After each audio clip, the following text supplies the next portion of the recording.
बड़ी भाग्यशाली जमिनिया हो जहाँ होला शिव चर्चा। बड़ी भाग्यशाली जमिनिया हो जहाँ होला शिव चर्चा। होला शिव चर्चा हो होला शिव चर्चा। होला शिव चर्चा हो होला शिव चर्चा। बड़ी भाग्यशाली जमिनिया हो जहाँ होला शिव चर्चा। बड़ी भाग्यशाली जमिनिया हो जहाँ होला शिव चर्चा।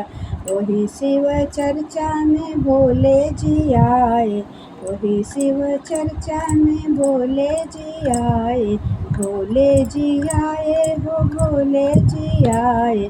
संगवा में गौरा महारनिया हो जहाँ होला शिव चर्चा। बड़ी भाग्यशाली जमिनिया हो जहाँ होला शिव चर्चा। वही शिव चर्चा में ब्रह्मा जी आए। वही शिव चर्चा में ब्रह्मा जी आए।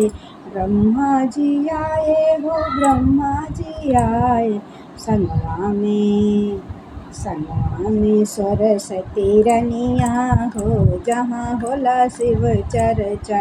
बड़ी भाग्यशाली जमिनिया हो जहाँ होला शिव चर्चा। वही शिव चर्चा में विष्णु जी आए। वही शिव चर्चा में विष्णु जी आए। विष्णु जी आए हो विष्णु जी आए। संगमा में लक्ष्मी जी रनिया हो जहाँ होला शिव चर्चा। बड़ी भाग्यशाली जमिनिया हो जहाँ हो शिव चर्चा। बड़ी भाग्यशाली जमिनिया हो जहाँ होला शिव चर्चा। वही शिव चर्चा में राम जी आए। वही शिव चर्चा में राम जी आए। राम जी आए हो राम जी आए।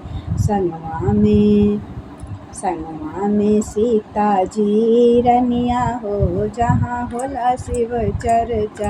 बड़ी भाग्यशाली जमिनिया हो जहाँ होला शिव चर्चा।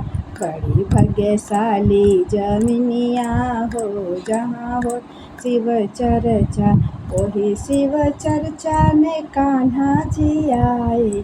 वही शिव चर्चा में कान्हा जी आए। कान्हा जी आए हो कान्हा जी आए।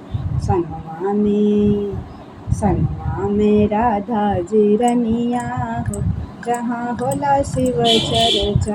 बड़ी भाग्यशाली जमिनिया हो जहाँ होला शिव चर्चा। बड़ी भाग्यशाली जमिनिया हो जहाँ होला शिव चर्चा। वही शिव चर्चा गणेश जी आए। वही शिव चर्चा में गणेश जी आए। गणेश जी आए गणेश जी आए।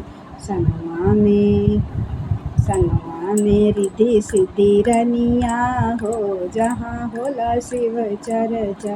संगमा में रिद्धि सिद्धि रनिया हो जहाँ होला शिव चर्चा। बड़ी भाग्यशाली जमिनिया हो जहाँ होला शिव चर्चा।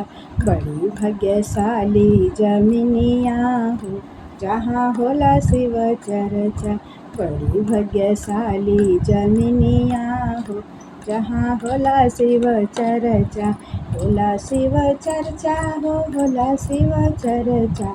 होला शिव चर्चा हो होला शिव चर्चा। बड़ी भाग्यशाली जमिनिया हो जहाँ होला शिव चर्चा। बड़ी भाग्यशाली जमिनिया हो जहाँ होला शिव चर्चा।